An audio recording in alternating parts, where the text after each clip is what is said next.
बच्चों, कैसे हैं आप सब? मैं आशा करता हूं आप सभी हमेशा की तरह बढ़िया होंगे और मजे में होंगे। तो जैसा कि आप सभी जानते हैं, अपने इस चैनल पर क्लास 10th 11th 12th की पढ़ाई कराई जा रही है। मैं गुमनाम सर और आप सभी का बहुत बहुत स्वागत है आपके अपने चैनल मिस्टर गुमनाम सर में। तो बेटा आज क्लास 11th में केमिस्ट्री में चैप्टर चल रहा है 1 और इसका चैप्टर नेम कौन सा? रसायन विज्ञान की कुछ मूल अवधारणा है, some basic concept of chemistry. इसका वीडियो नंबर 6 है। इसके ऑलरेडी 5 वीडियो चैनल पर आ चुके हैं। नीचे डिस्क्रिप्शन में टॉप पे आपको लिंक दे दिया जाएगा। अगर आप इसकी डिटेल में पढ़ाई करना चाहते हैं तो वहां से आप इनको सीख सकते हैं।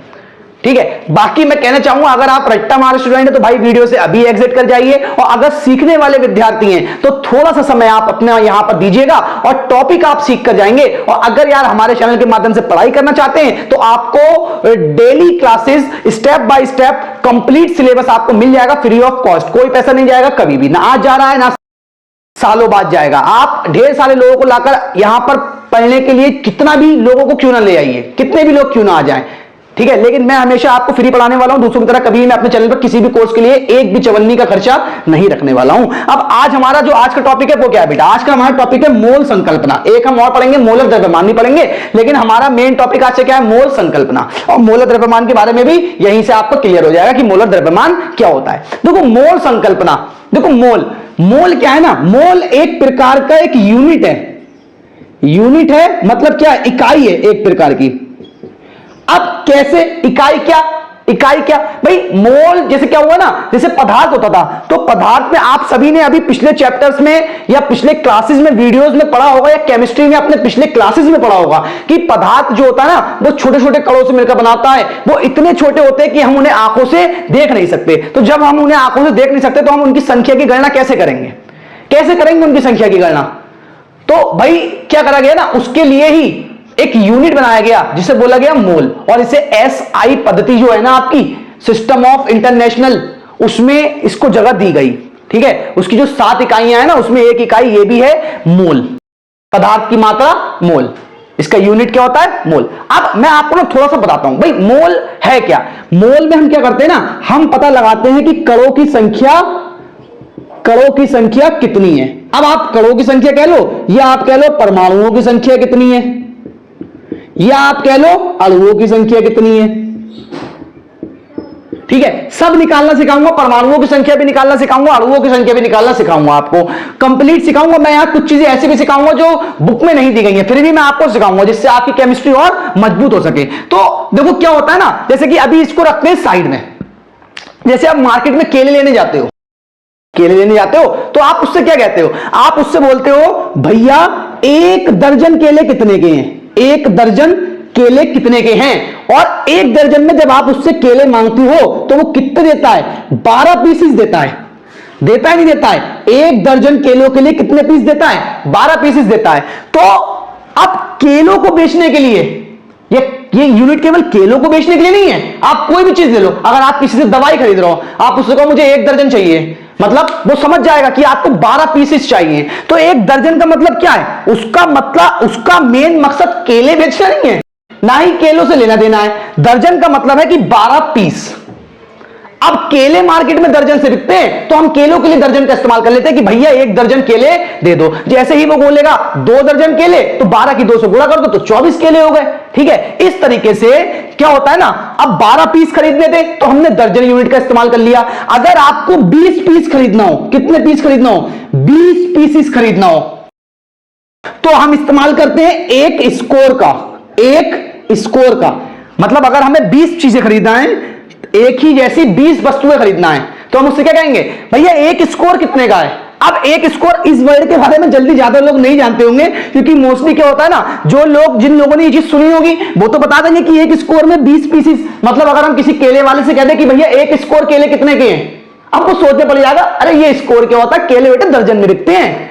हमें भी पता है केले दर्जन में बिकते हैं, लेकिन अब वो बेचारा वही है ना कि उसने ये चीज पढ़ी नहीं है। अगर वो ये वीडियो देख लेगा तो वो भी जान जाएगा कि हाँ भाई 12 पीसेस का मतलब 1 दर्जन और 20 पीसेस का मतलब 1 स्कोर होता है। ठीक है, इसी तरीके से और इस्तेमाल करा जाता है, जैसे कि 1 ग्रॉस का इस्तेमाल करा जाता है। 1 ग्रॉस में जो होते हैं ना वो 144 पीसेस होते हैं। 144 पीसेस होते हैं। जब कोई कंपनी व्यापार करती है, अब उसे ज्यादा पीसेस खरीदने हैं, उसे 144 पीसेस खरीदने हैं, तो 144 पीसेस जब वो खरीदेगा ना तो वो क्या कहेगा? वो कहेगा 1 ग्रॉस दे दो, 1 ग्रॉस दे दो। समझ में आया नहीं आया? समझ में आया भाई? सिंपल सी कहानी है कि 12 पीसीस मतलब एक दर्जन, 20 पीसीस मतलब एक स्कोर, 144 पीसीस मतलब एक ग्रॉस। 144 को अगर आप 12 से भाग देंगे ना तो 12 एकम 12, 2 बचे 12 दूनी 24, देखो 12 के बराबर निकल कर आया। मतलब इसके अकॉर्डिंग अगर आप देखें तो एक दर्जन बराबर किसके होता है, सॉरी एक ग्रॉस बराबर किसके होता है, 12 दर्जन के होता है। क्यों भाई? एक दर्जन में 12 होते हैं तो 12 की 12 से गुणा करवा लीजिए और एक ग्रॉस, और 12 की जब आप 12 से गुणा करवाएंगे तो 144 ग्रॉस आ जाएगा। ठीक है, मतलब एक ग्रॉस बराबर होता है 12 दर्जन, यानी कि दर्जन से ही बड़ी इकाई कौन सी है, ग्रॉस। समझे? तो ये होता है यार। ये सब क्या है? ये सब सिर्फ एक यूनिट्स हैं जिससे हम अपने जीवन में चीजों को खरीदने या बेचने के लिए या उसकी संख्या की उनकी गिनती करने के लिए आसान बनाने के लिए कर देते हैं। अब एक दर्जन केला लिया, बोल दिया 12 केले मिल जाएंगे एक दर्जन में, आधा दर्जन कर दिया 6 केले मिल जाएंगे। इस तरीके से आधा ग्रॉस बोल दो तो 144 के आधे कर दो तो वो आपको वो मिल जाएंगे। समझ रहे हो नहीं समझ रहे हो? 72 पीसेस मिल जाएंगे। कोई भी चीज खरीद रहे हो आप, कोई भी चीज XYZ कुछ भी खरीदते हो भाई, मैंने बोला मुझे एक दर्जन मार्कर दे दो, 12 मार्कर मिल जाएंगे। मैंने बोला मुझे एक स्कोर मार्कर दे दो, 20 मार्कर मिल जाएंगे। मैंने बोला मुझे एक ग्रॉस मार्कर दे दो तो 144 पीसेस मिल जाएंगे मुझे मार्कर के। बस यही है सिंपल सी कहानी। अब ये तो हो गई आपकी पदार्थ की मात्रा नापने की इकाइयां।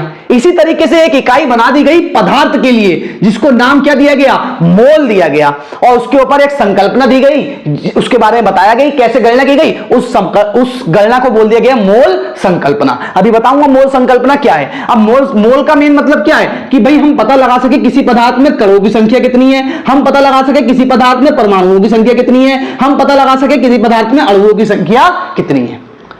इसी को मोल बोलते हैं। लाइक मैं लिख दूं एक मोल, तो एक मोल NaCl लिख दिया मैंने, रिएक्शन में लिख दिया एक मोल NaCl, तो एक मोल NaCl। हमने अपना काम आसान करने के लिए NaCl लिख दिया, लेकिन एक मोल NaCl में एक NaCl थोड़ी ना होगा, उसमें बहुत सारे NaCl होंगे, असंख्य होंगे, जिसकी गणना नहीं कर सकते क्योंकि बहुत छोटा होता है।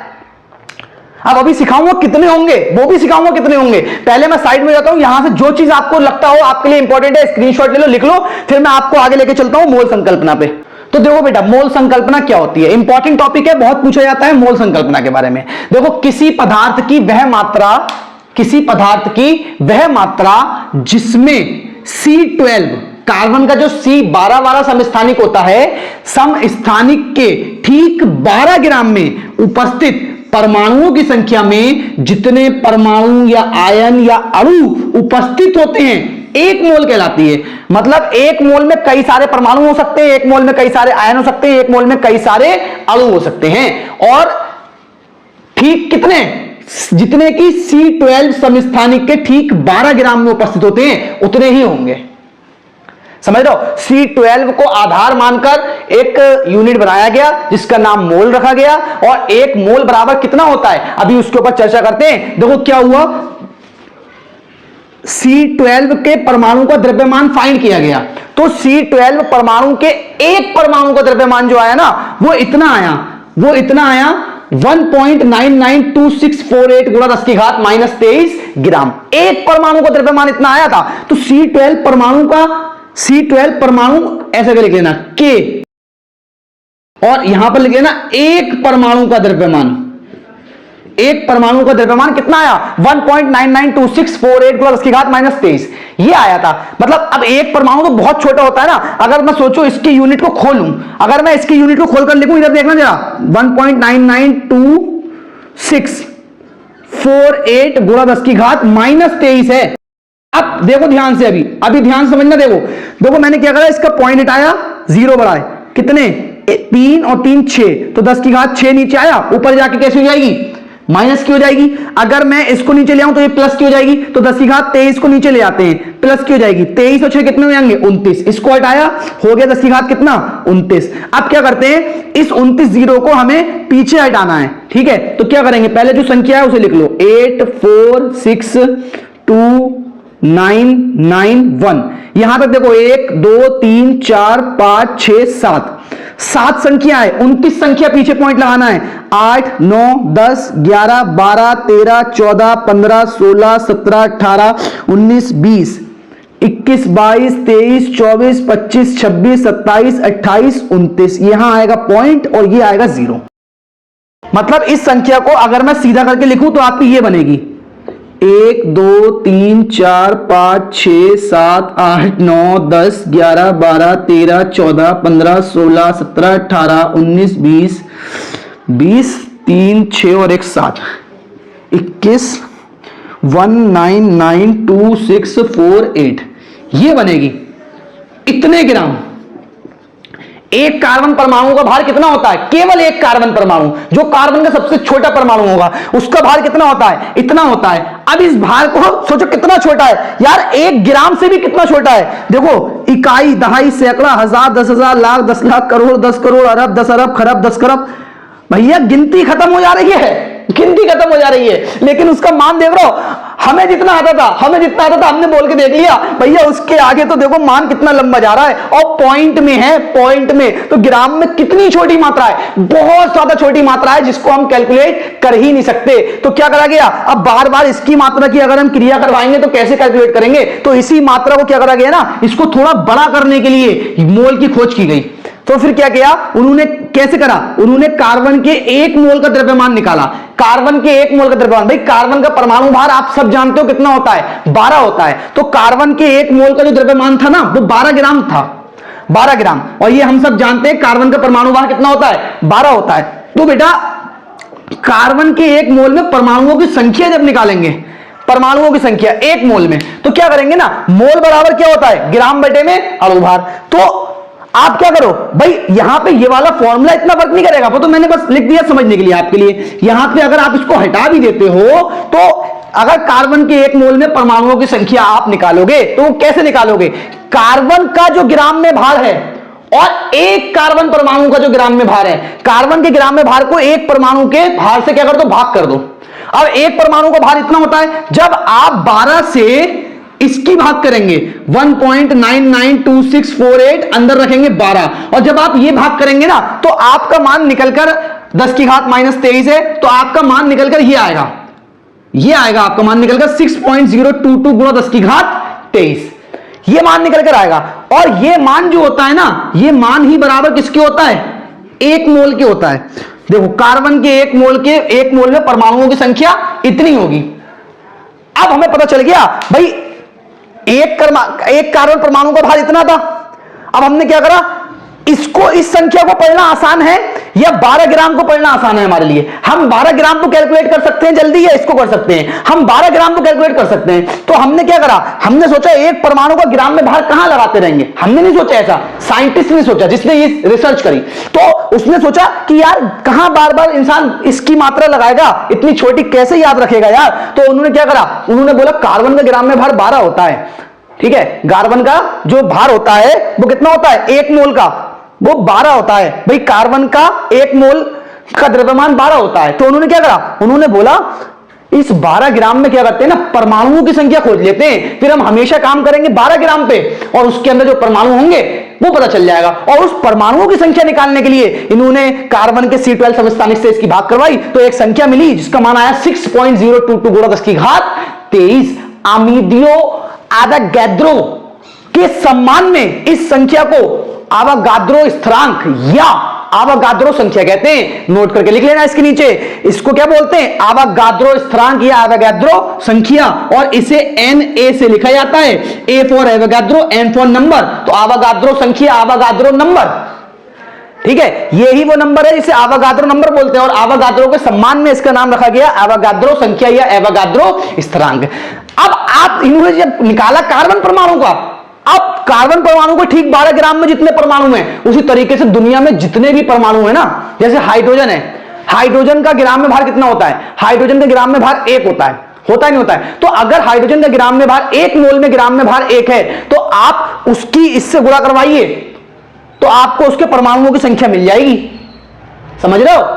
तो जितने परमाणु कार्बन के होंगे इस संख्या में, उतने ही परमाणु हाइड्रोजन के होंगे, उतने ही सोडियम के होंगे, उतने ही किसी जल के अणु के, उतने ही HCl के अणु के, उतने ही कार्बन डाइऑक्साइड के अणु के, सब एक बराबर ही होंगे।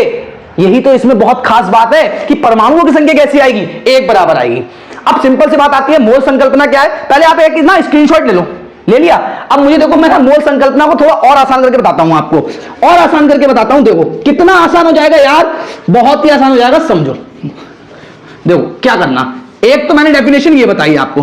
डेफिनेशन सिंपल से क्या है, किसी पदार्थ की वह मात्रा जिसमें C12 समस्थानिक के ठीक 12 ग्राम में उपस्थित परमाणुओं की संख्या में जितने परमाणु या आयन या अणु उपस्थित होते हैं, एक मोल कहलाती है। या करके आप इसकी ना एक परिभाषा ऐसे लिख सकते हो।